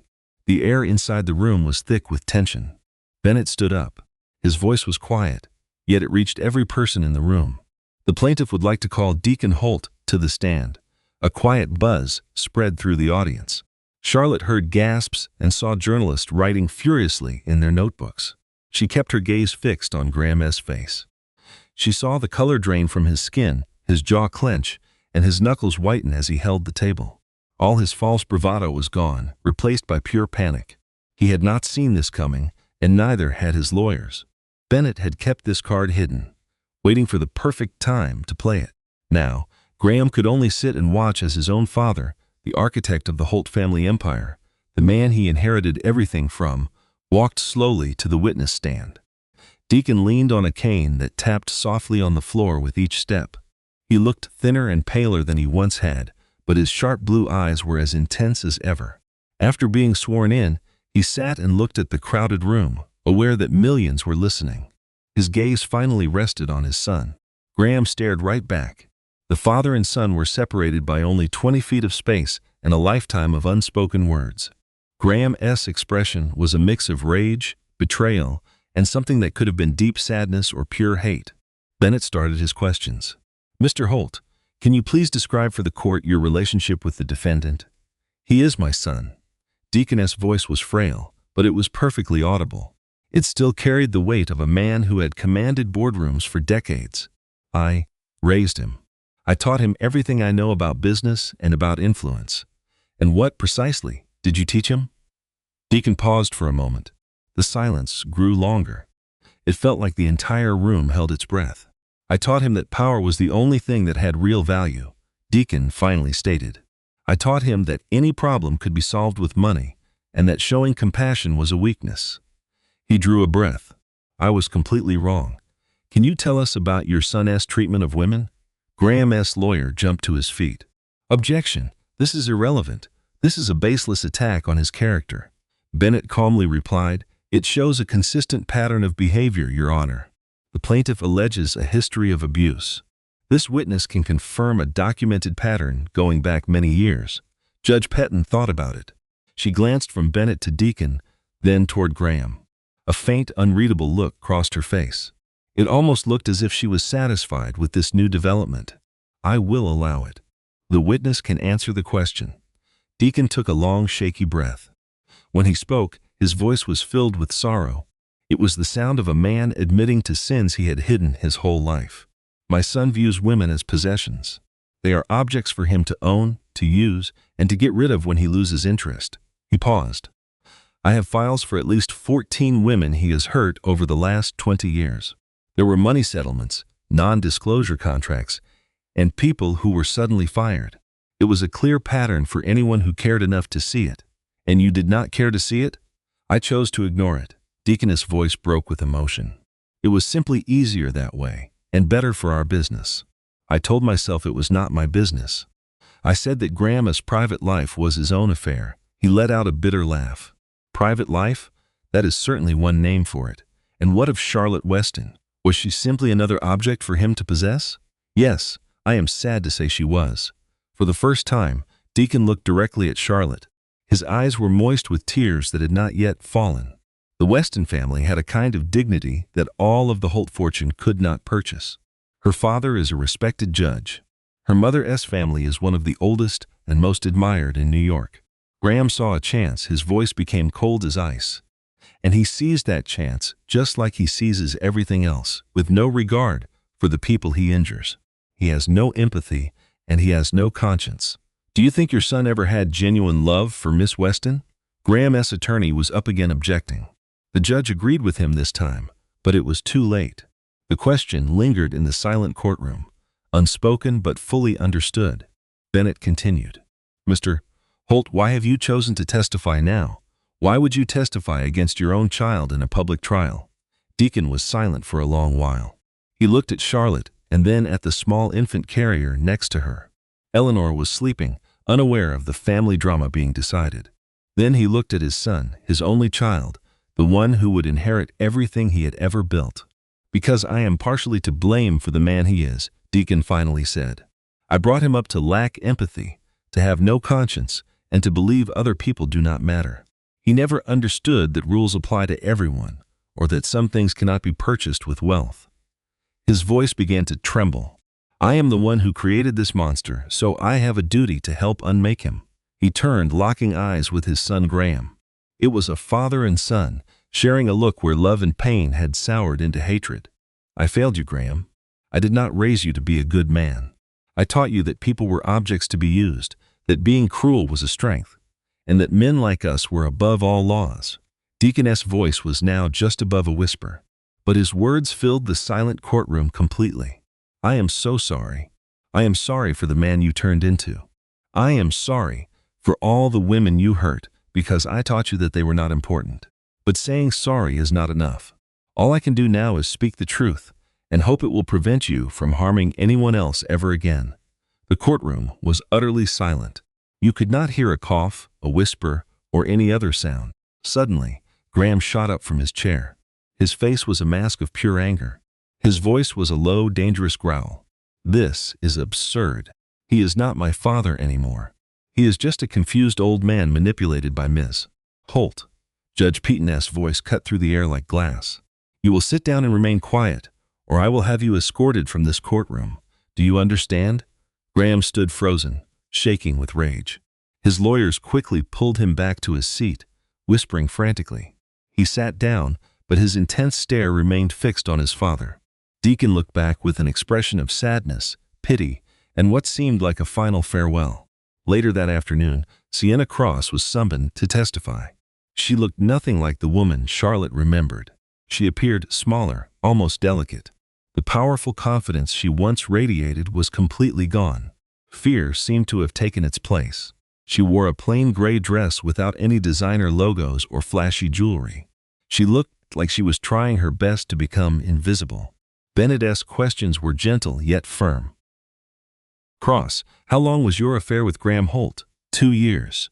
Sienna's voice was so quiet it was almost a whisper. "It began about 6 months before he got married. Did he ever promise that he would leave his wife to be with you?" Sienna paused, her eyes quickly looking at Graham before she looked away, as if seeing him was painful. "Yes. He said he needed to have a child first. He promised that once the baby arrived, he would divorce Charlotte and we would get married." "Were you there the night Graham made Charlotte get on her knees?" The silence in the room felt heavy. Sienna's hands were trembling. "Yes. Could you please tell the court what took place?" "He forced her to kneel and apologize to me." Sienna's voice broke. "It was in the main hall of their home. She was 8 months pregnant. It was very difficult for her to get down on the floor. But he insisted." "And what was your reaction?" The question hung in the room. Shame washed over Sienna's face. "I laughed," she whispered.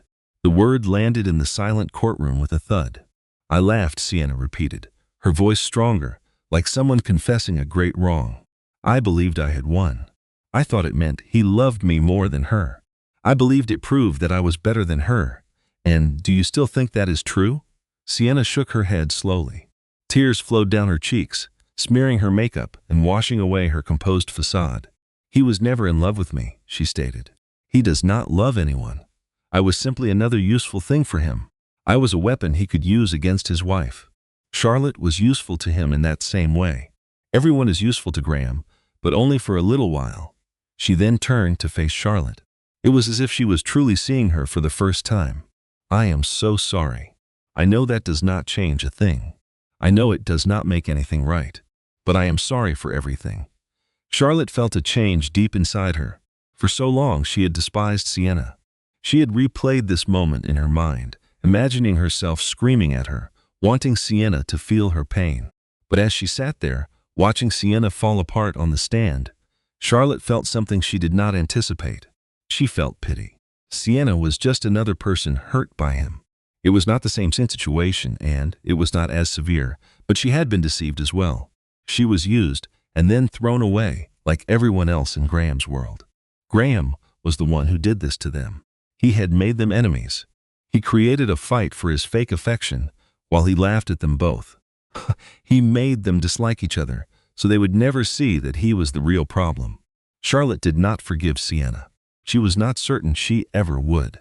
But she let go of the hate, because hate is a heavy burden, and Charlotte was done carrying a weight that was never hers to begin with. She glanced across the room, made eye contact with Sienna, and gave a small nod. It was a quiet gesture, a shared understanding between two women, two survivors. Then she turned her gaze away. The prosecution finished presenting its case late that afternoon.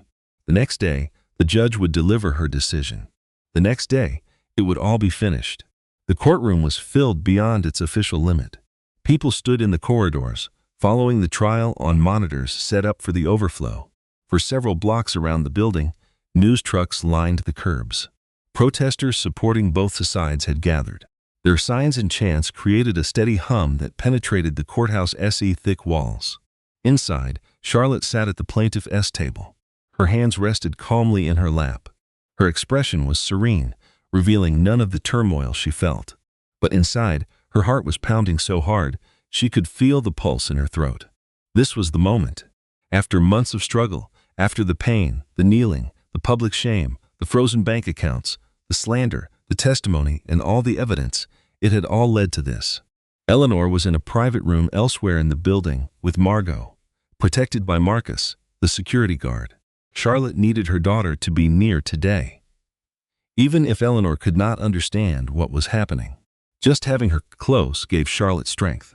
The doors opened, and Judge Ruth Peaton entered. A hush fell as the entire courtroom got to its feet. The judge took her seat with a familiar, unreadable composure, radiating complete authority. She squared the documents before her, her eyes sweeping over the packed room. She let the tense quiet hang in the air, stretching it until it was nearly unbearable. Then she began. For the last 6 days, this court has heard an immense amount of testimony. We have examined recordings, paperwork, and the words of many witnesses. We have weighed the arguments presented by both sides. We have listened to family members, to former lovers, and to expert testimony. She paused, and the silence in the room was absolute. The details in this matter are quite shocking. But sadly, the behavior itself is not unique. Judge Ruth Peaton turned her head, fixing her eyes directly on Graham. Her stare was steady and clinical, without a hint of emotion. The defendant, Graham Holt, was involved in an affair with Sienna Cross for roughly 2 years, which started before he ever married Charlotte Weston. He hid this other relationship with a systematic campaign of lies. He married Miss Weston with the clear and written intention found in his own text messages to have a child with her before throwing her away. She let the chilling words settle.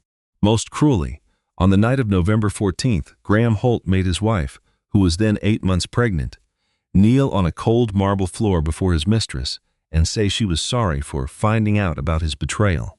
His behavior was not an error made in the heat of the moment. It was a cold, deliberate act intended to humiliate and control her, to crush her spirit until she would submit to him. The judge then addressed Charlotte. Weston demonstrated incredible bravery by recording his abuse and exposing it. The recording she submitted is one of the most troubling pieces of evidence this court has ever had to consider. She looked back at Graham. This court sees a distinct pattern of emotional abuse, coercive control, and intentional cruelty that has lasted for several years. Mr. Holt did not just betray his wife. He systematically attempted to demolish her self-worth. He used her own body and her pregnancy as instruments of power. He cruelly planned to get rid of her after she provided him with a child. Graham's lawyers wrote notes frantically. Graham himself was as still as a statue, his face a hard mask of pure fury. Judge Peaton went on. This court, therefore, issues the following orders. She read from her papers, each word striking Graham Holt like a physical blow. Full legal and physical custody of Eleanor Charlotte Weston is granted to her mother. The defendant will receive supervised visits only, pending written consent from the plaintiff and a thorough psychological review. Charlotte finally released a breath she had been holding. It was the first win. 70% of all joint assets will be awarded to the plaintiff. The decision was a complete victory for Charlotte. She received the penthouse, all properties from the marriage, and a massive share of their wealth. When Graham's lawyer began to stand, A sharp glance from Judge Peyton made him sit back down. The judge next commanded the defendant to issue a public apology. It was required to air on primetime television. In this broadcast, he would have to admit to his abuse, accept all responsibility, and express his regret for his behavior on November 14th. A low murmur spread through the courtroom. A public apology, broadcast on national television. Graham Holt was prepared to confess his guilt to the world. Judge Peyton, however, was not finished. There is one final matter. Her voice became quiet and serious. This is an issue the court has considered with great care. The courtroom became completely still. Mr. Holt, please rise. Graham got up slowly. He paid no mind to the urgent whispers from his legal team. He looked at the judge, trying to seem strong, but Charlotte could tell his confidence was gone. Judge Peyton began to speak. In this chamber, we heard of an act of extreme cruelty. On the evening of November 14th, you made your pregnant wife kneel on a marble floor and apologize for discovering your affair. You did this as your mistress looked on and laughed. The judge paused, letting her words settle. This court cannot reverse that moment. It cannot take away the humiliation, the suffering, or the emotional harm. It cannot repair the pieces of Miss Weston you broke that night. She stopped again, but it can bring back a sense of justice. It can guarantee that you publicly comprehend the damage you inflicted on another soul. Graham's composed look began to shatter. His self-control was failing him. A hint of pure terror flashed in his eyes. Mr. Holt, Judge Peyton said, her voice echoing through the room. You will kneel. The courtroom burst into chaos. Graham's lawyers were on their feet instantly, shouting about legal traditions and excessive punishment. Judge Peyton simply stood by, letting the uproar die down. She allowed the lawyers to wear themselves out. Then, she lifted a hand. The room fell silent at once. This is not a penalty, she declared with quiet force. It is a lesson in empathy. You will get on your knees and apologize, not only to your wife, but to all women who have been belittled by men who think their wealth makes them kings. Apologize to every individual who has been forced into silence, to every survivor who was led to believe no one would listen. Graham just stood there, frozen. The color fled his face. His entire body shook. Kneel, Mr. Holt, or I will find you in contempt of court and you will spend 60 days in jail. The quiet lingered. 1 second, then 2, 5, and then 10. Charlotte watched. The entire court watched. Millions of people following the live broadcast held their breath. Graham Holt, the billionaire magnate, the man who had knelt his pregnant wife, started to go down. It was not a smooth action. It was the awkward movement of a man who had never bowed to anyone in his entire life. He descended, inch by painful inch, until his knees made contact with the cold, solid floor. He was on his knees, in the middle of the courtroom, facing the cameras, the press, and the 12 million people observing around the world. Now you will give your apology, Judge Peyton ordered. Graham's voice was a choked, fractured sound. I am sorry, she instructed, so that everyone may hear you. I am sorry. His face was a swirl of shame, anger, and the stunning new awareness that his influence was worthless here. None of his fortune or connections could spare him from this experience. Charlotte just looked at him. She had pictured this event in her mind again and again since that dreadful November night. She had considered how gratifying it would be, what a sweet triumph it would be to see him so humbled. But seeing Graham on the floor, she experienced something else entirely. It was not gratification. It was not triumph. It was not even about justice. It was serenity. It was finished. The ordeal was finally, totally, and absolutely finished. He could not harm her anymore. His power over her was gone. He could never again make her feel insignificant or small. She was finally, truly free. Judge Ruth Peyton gave a small nod. You may get up, Mr. Holt. Graham rose to his feet. His legs were trembling for all to see. He refused to look at a single person. For the very first time, he resembled what he truly was, a little defeated man. This court is concluded, the judge declared. Miss Weston, I send my best wishes to you and your daughter. You have displayed amazing strength throughout this process. May your days ahead be happy. Charlotte stood up. Thank you, Your Honor. She walked out of the courtroom, past Graham, who still would not meet her gaze, and through the mob of cameras and reporters. Harper was waiting for her outside. Margot was also there, holding Eleanor. The baby was alert, her large blue eyes observing the chaos with innocent wonder. Charlotte took her daughter into her arms and embraced her, breathing in her sweet infant scent. "It is all over, my dear girl," she whispered. "We were successful. We won." Eleanor made a quiet cooing noise. Her small hand went up to her mother's cheek. Her smile was innocent and radiant, filled with a future that was now protected and full of promise. Charlotte smiled back, her first authentic heartfelt smile in a very long time. She had fought a dreadful fight. She had persevered. She had overcome. And now she could finally start to live. 3 months later, Charlotte was sitting on the balcony of her Manhattan penthouse, which was now hers alone. The city lights glittered below, like a million tales yet to be written. Eleanor was asleep in her crib. The baby monitor on the table relayed the soft, even pattern of her breathing. The decision had changed the course of their lives. Graham's televised public apology came on 3 weeks after the trial. It was a 32-minute program on every major channel in prime time. It featured Graham at a desk, reading from a paper with a pale, weary face and a flat voice. 93 million people saw it live. Countless more viewed the segments online. The internet jokes were relentless. There were pictures of Graham on his knees in the court. There were videos of his required apology.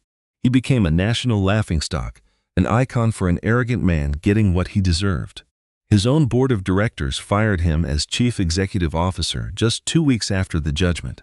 The corporation his father established now wanted no association with him. He was an embarrassment and a risk. His experience became a warning tale for business students. Sienna traveled to Europe the day after the trial ended. Charlotte was told she was in Paris, then Milan, and then a town in Switzerland. She never phoned or wrote. Charlotte had no idea where Sienna was, and she did not mind. That part of her past was finished. 14 additional women came forward after the judgment. These were 14 women Graham had wronged over the years. They were 14 women who had agreed to secrecy deals and accepted matrimony to stay silent because they feared no one would support them. But now they were raising their voices. And now society was finally paying attention. Graham was dealing with a massive amount of lawsuits that would tie up his legal team for a very long time. The monetary awards from those suits alone would probably consume what remained of his wealth. Charlotte found no happiness in his collapse, but she felt no pity for him either. He had made his own decisions, and now he was living with the results. Deacon passed away 6 weeks after he gave his testimony. He died without pain in his sleep at a care home in Connecticut. Charlotte sent flowers for the service but did not go. She had already made peace with him at the cafe, on the day he gave her the storage device and his promise. She had respected his final wish. His foundation for survivors of abuse was doing very well, and Charlotte was on its board.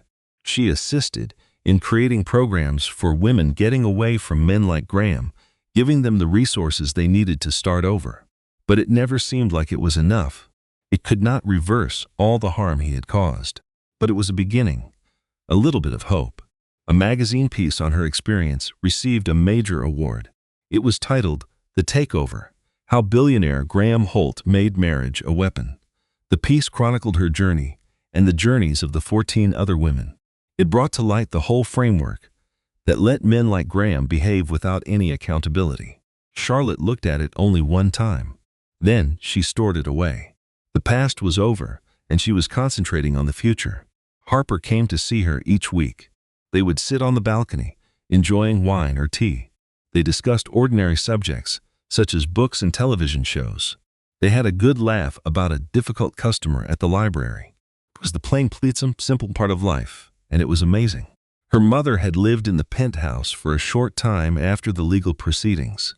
She helped out with Eleanor and made sure Charlotte was all right. But Margot went back to her own home last month. Standing at the entryway with her suitcase, she said, "You are going to be completely fine by yourself. You have a power you never realized you had. And Eleanor is so very lucky to have you as a mother." Charlotte gave her a very long hug. For a single instant, she felt like a little girl again, perfectly protected. "Thank you," she said softly, "for always having my back, for trusting me, and for keeping that lawyer's number handy." Margot smiled, gave her a kiss on the forehead, and left into the sunny afternoon. Charlotte sat on the balcony alone, thinking about it all. She recalled the innocent young woman she used to be, the one who thought that love could fix every issue. She was a different individual, now, more resilient and more aware, and she understood that love alone was never sufficient. She knew a person had to be brave enough to fight for themselves. Her thumb slid over her phone screen, an old nervous habit from her dark years with Graham. In those days, she would just stare at it, hoping for his approval. She stopped herself with a little smile and put the phone down. She no longer needed his permission. She did not need anyone's. She finally understood her own value.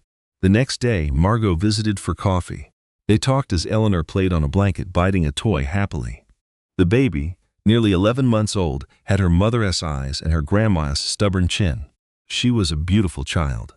"You have changed," Margot said softly. It was a statement, not a question. Charlotte thought about it for a moment. "I have. And how does that feel?" Charlotte watched her daughter grab for a colorful toy. "I always thought being strong meant you never broke down," she started. "It meant putting on a brave face when you were in pain and acting like all was well. But I realize now that is not strength at all. That is simply survival. True strength is a completely different thing." Charlotte glanced at her mother, who had raised her all alone, fought her own battles, and created a new life from the ruins. "Real strength is allowing yourself to completely shatter," Charlotte went on. "It means you feel all of the hurt. Then you gather the broken pieces and make something new." She gave a warm smile. "And you accept that you have changed from the person you once were." Tears filled Margot's eyes as she held her daughter's hand. "Your grandma would be so very proud of you." "I know she would," Charlotte said quietly. "And now, I am finally proud of myself."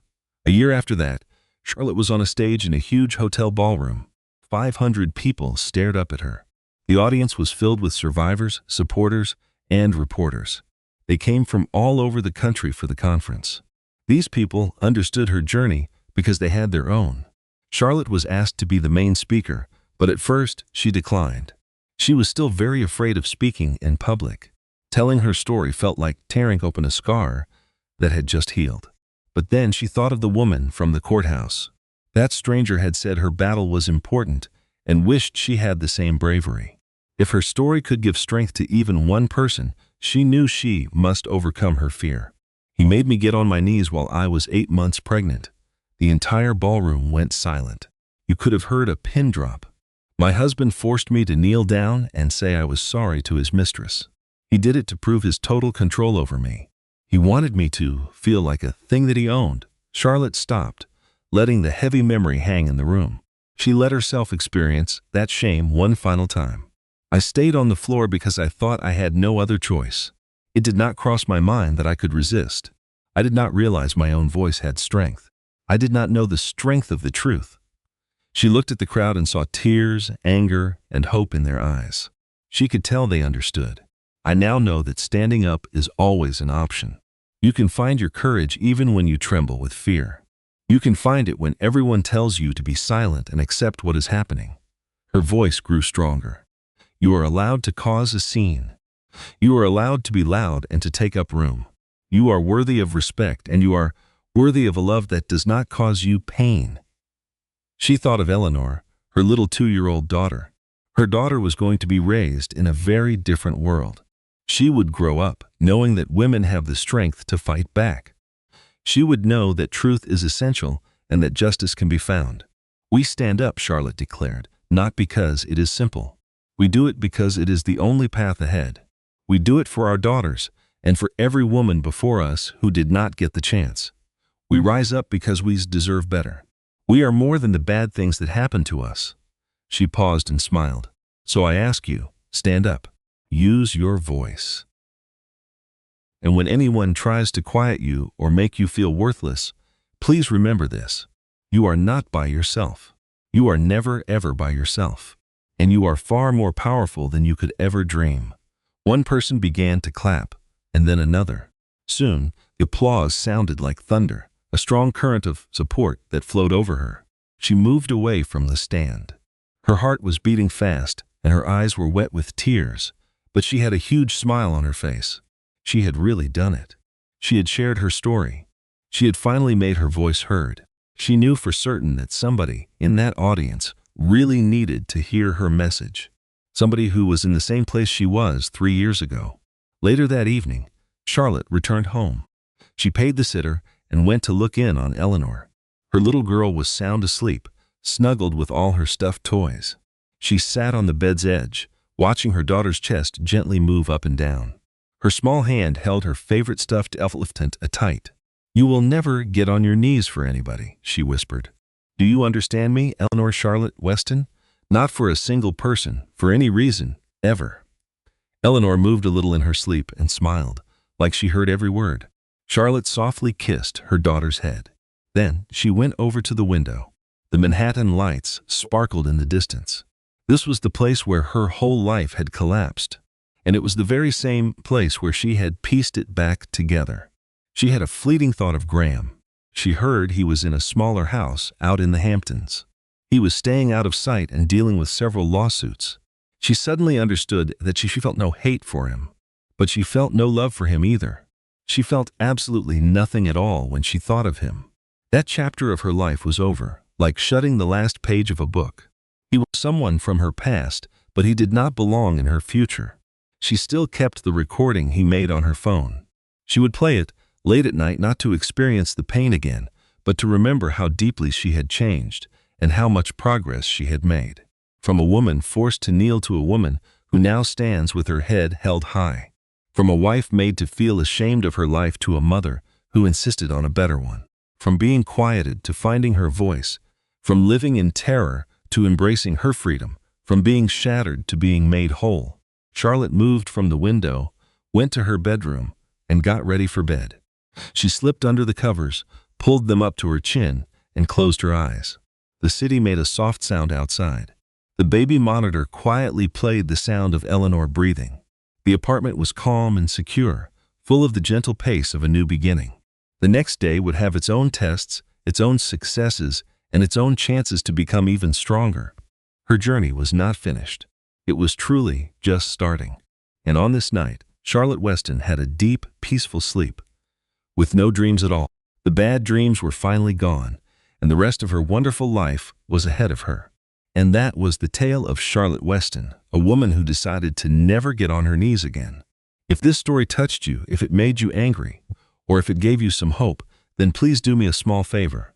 Please press the like button. Your support means more than you know. Also, leave a comment down below. Let me know which part of this story meant the most to you. Share this with anyone who needs to remember that they have the strength to stand.